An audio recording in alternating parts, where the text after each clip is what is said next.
The function f of x is equal to 6x squared plus 18x plus 12 over x squared minus 4 is not defined at x is equal to positive or negative 2. And we see that why that is. If x is equal to positive or negative 2, then x squared is going to be equal to positive 4. And 4 minus 4 is 0, and then we're going to have a 0 in the denominator, and that's not defined. We don't know what happens when you divide, or we've never defined what happens when you divide by 0. So they say what value should be assigned to f of negative 2 to make f of x continuous at that point. So to think about that, let's try to actually simplify f of x. So f of x, I'll just rewrite it, is equal to, actually let me just start simplifying right from the get-go. So in the numerator, I can factor out a 6 out of every one of those terms. So it's 6 times x squared plus 3x plus 2 over, and in the denominator, this is a difference of squares. This is x plus 2 times x minus 2.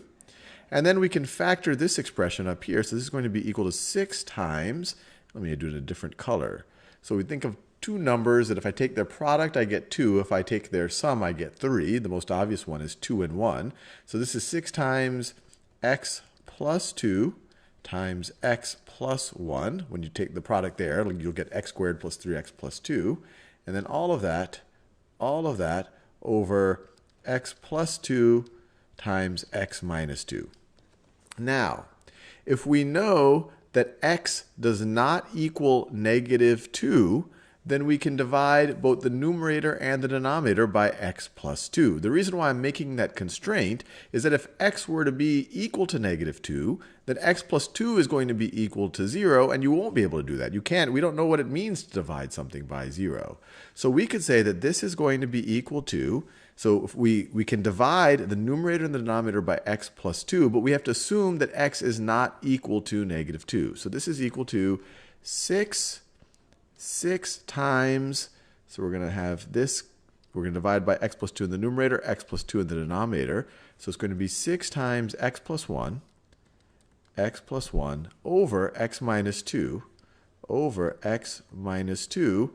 And we have to put the constraint here because now we've changed it. Now this expression over here is actually defined at x equals negative 2. But in order to be equivalent to the original function, we have to constrain it. So we will say for x not equal to negative 2.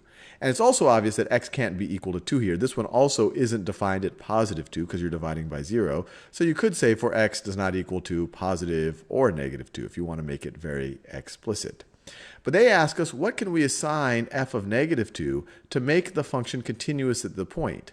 Well, the function is completely equivalent to this expression, except that the function is not defined at x equals negative 2. So that's why we have to put that constraint here if we wanted this to be the same thing as our original function. But if we wanted to re-engineer the function so it is continuous at that point, well then we just have to set f of x equal to whatever this expression would have been when x is equal to negative 2. So let's think about that. So 6 times negative 2 plus 1 over negative 2 minus 2 is equal to, this is 6 times negative 1, so it's negative 6 over negative 4, which is equal to 3/2. So if we redefine f of x, if we say f of x is equal to 6x squared plus 18x plus 12 over x squared minus 4 for x not equal positive or negative 2, and it's equal to 3/2 for x equals negative 2, now this function is going to be the exact same thing as this right over here. This f of x, this new one, this new definition, this extended definition of our original one, is now equivalent to this expression, is equal to 6 times x plus 1 over x minus 2.